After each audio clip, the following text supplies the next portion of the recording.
Mengawali pekan ini, KPK kembali menetapkan 7 orang tersangka dalam dugaan tindak pidana korupsi berupa pemberian hadiah atau janji pada penyelenggara negara atau yang mewakilinya terkait jual beli jabatan di Kabupaten Pemalang, Jawa Tengah. Para tersangka tersebut yaitu AR, selaku Kepala Dinas Pendidikan dan Kebudayaan Kabupaten Pemalang, MA, Kepala Badan Pengelolaan Pendapatan Daerah, SR, Kepala Dinas Pemberdayaan Masyarakat dan Pemerintahan Desa, SI, Sekretaris DPRD, MR, Kepala Dinas Perumahan dan Kawasan Permukiman, BH, Kepala Badan Kesatuan Bangsa dan Politik, serta RH, Kepala Dinas Lingkungan Hidup. Penahanan dilakukan terhadap 3 tersangka yaitu MA, AR, dan SR di rutan KPK pada Gedung Merah Putih. KPK menggelar pertemuan bilateral dengan Delegasi National Commission of Supervision atau NCS dan Central Commission for Discipline Inspection atau CCDI di Gedung Merah Putih KPK. Pertemuan ini bertujuan untuk mendiskusikan perkembangan kerja-kerja anti korupsi kedua negara dan untuk menindaklanjuti nota kesepahaman yang sudah dibuat sebelumnya. Dalam sambutannya, Ketua KPK Firly Bahuri menyampaikan apresiasi atas inisiatif yang dilakukan oleh Delegasi Republik Rakyat Tiongkok, mengingat hubungan strategis antara Indonesia dan Tiongkok yang telah terjalin baik selama 10 tahun. Dalam pertemuan kali ini, mengemuka sejumlah poin diskusi untuk draft pembaharuan MOU, di antaranya tentang peningkatan kerjasama dalam kerangka forum multilateral dan upaya peningkatan integritas dalam implementasi Belt and Road Initiative. Draft MOU tersebut tengah disusun dan selanjutnya akan dikomunikasikan dengan Kementerian Luar Negeri RI. Wakil Ketua KPK Nurul Gufron menghadiri diskusi terkait pelaksanaan divestasi saham PT Akses Pelabuhan Indonesia dan PT Menara Maritim Indonesia di PT Cibitung Tanjung Priuk Port Tollways di Pelindo Tower, Jakarta. Dalam sambutannya, Gufron mendorong Pelindo untuk menciptakan tata kelola pemerintahan dan perusahaan yang baik atau good and clean governance. Karena pada dasarnya, hal tersebut adalah suatu konsep yang mengacu pada proses dalam mencapai keputusan sebagai suatu konsensus yang dicapai oleh pemerintah, warga negara, dan sektor swasta bagi penyelenggaraan pemerintahan dalam suatu negara. Direktur Utama PT Akses Pelabuhan Indonesia atau API, Iwan Ridwan, menyampaikan bahwa API akan terus melakukan berbagai upaya untuk memberikan nilai tambah dan memberikan keuntungan yang maksimal bagi shareholder. Tentunya dalam menjalankan aksi korporasi dengan acuan good corporate governance dan menjunjung tinggi nilai-nilai akhlak.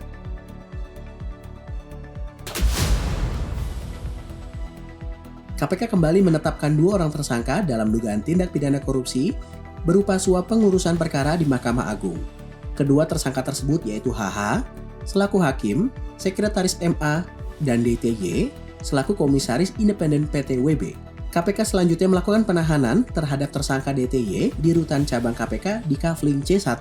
Dalam perkara yang bermula dari kegiatan tangkap tangan itu, KPK sebelumnya telah menetapkan 15 orang sebagai tersangka. Saat ini, perkaranya masih dalam tahap penuntutan dan persidangan. Suap dan gratifikasi kepada penyelenggara negara ataupun pegawai negeri merupakan modus operandi yang paling banyak terjadi di sektor dunia usaha. Alasannya, pelaku usaha kerap kali terpaksa atau dengan sadar melakukan praktik tindak pidana korupsi demi melancarkan proses bisnis yang dijalankannya. Hal ini dikemukakan Deputi Bidang Pendidikan dan Peran Serta Masyarakat KPK, Wawan Wardiana, dalam bimbingan teknis bertajuk Pemberdayaan Peran Serta Masyarakat Mewujudkan Dunia Usaha Anti Korupsi melalui penanaman nilai-nilai integritas di lingkungan PT Pelni Persero, Jakarta. Komisaris Independen PT Pelni, Kristia Budiarto, mewakili Komisaris Utama PT Pelni, Ali Masyikur Musa, menegaskan apabila pada praktiknya masih terjadi tindak kecurangan atau indikasi korupsi di lingkungan Pelni, maka direksi dan Dewan Komisaris sesuai kewenangannya akan menindak tegas dan memberikan sanksi disiplin dan upaya hukum. Dalam rangka mendukung tujuan pembangunan nasional, KPK menghadiri rangkaian rapat dengar pendapat bersama Komisi 3 DPR RI di Gedung Nusantara II, Senayan, Jakarta. Kegiatan ini dilakukan untuk meningkatkan upaya pencegahan dan penindakan korupsi secara simultan guna menyelamatkan keuangan dan mencegah kerugian negara. Ketua KPK Firly Bahuri menyampaikan, KPK terus ikut kontribusi pada pemulihan ekonomi dan reformasi struktural pemerintah pada program prioritas nasional. Terdapat 5 dari 7 program prioritas nasional yang menjadi komitmen KPK sebagai wujud pelaksanaan tugas pemberantasan korupsi di Indonesia. Firly menjelaskan, KPK juga mengusung 3 sasaran strategis, mulai dari terwujudnya sikap dan perilaku penyelenggara negara, pelaku usaha, dan masyarakat anti korupsi yang diukur melalui Indeks Perilaku Anti Korupsi. KPK menetapkan 4 orang tersangka dalam perkara dugaan tindak pidana korupsi terkait penyertaan modal pemerintah Kabupaten Panajam Pasir Utara pada perusahaan umum daerah tahun 2019 sampai dengan tahun 2021. Para tersangka tersebut yaitu AGM, Bupati Panajam Pasir Utara periode tahun 2018 sampai tahun 2023, sekaligus sebagai kuasa pemegang modal Perumda Benuotaka. BG, Direktur Utama Perumda Benuotaka Energi. HY, Direktur Utama Perumda Benuotaka. KA, Kepala Bagian Keuangan Perumda Benuotaka. Penahanan kepada BG, HY, dan KA masing-masing dilakukan di rutan KPK pada Gedung Pusat Edukasi Anti Korupsi, rutan KPK pada Pomdam Jaya Guntur, dan rutan KPK pada Gedung Merah Putih. Sedangkan AGM sedang menjalani masa pidana badan di Lapas Kelas 2A Balikpapan.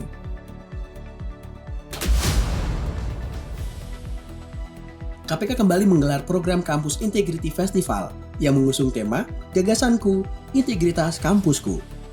Untuk mengajak keterlibatan sivitas kampus secara lebih masif, KPK melakukan roadshow di 3 kota besar di Indonesia, yaitu Padang, Surabaya, dan Ambon yang menjadi kota terakhir. Menyambangi Universitas Patimura, Ketua KPK Firly Bahuri menyampaikan bahwa mahasiswa sebagai generasi muda penting memiliki 3 kecerdasan, yaitu intelektual, emosional, dan spiritual. Ketiga kecerdasan tersebut tidak hanya untuk urusan duniawi, akan tetapi penting menjadi bekal di kehidupan berikutnya nanti. Wakil Rektor Bidang Akademik Unpati, Freddy Lewakabesi, menyampaikan apresiasi kepada KPK yang telah menyelenggarakan Cifes di Ambon dan memilih Unpati. Ia berharap melalui Cifes, Unpati dapat mencetak generasi muda yang bertalenta dan berintegritas. Rapat dengar pendapat digelar KPK bersama aparat penegak hukum seprovinsi Maluku. Melalui kegiatan RDP ini, diharapkan dapat tercipta sinergi dan percepatan penanganan perkara tindak pidana korupsi atau Tipikor oleh seluruh APH di wilayah Maluku. Ketua KPK Firly Bahuri menyatakan, RDP ini menjadi bagian penting dalam pelaksanaan tugas KPK yang didasari oleh undang-undang. Salah satunya adalah melakukan koordinasi dengan instansi berwenang dalam pemberantasan tindak pidana korupsi dan instansi pelayanan publik. Firly menilai, perlunya sinergi KPK dan para APH karena peran pemberantasan korupsi tidak bisa dilakukan satu pihak saja. Diharapkan, dengan meningkatnya sinergi, APH akan menjadi semakin kuat dan pekerjaan dalam memberantas korupsi menjadi lebih efektif. Tugu Adipura, Kota Tangerang menjadi titik henti bus KPK pekan ini. Acara ini diawali dengan senam pagi, hajar serangan fajar. Tema ini diambil karena tahun depan Indonesia akan menggelar pemilihan umum atau pemilu, sehingga KPK memiliki komitmen dan misi mengingatkan agar masyarakat menolak politik uang yang sering terjadi saat pemilu. Kehadiran bus KPK juga mengajak masyarakat untuk berpartisipasi dengan sukacita dalam pemberantasan korupsi.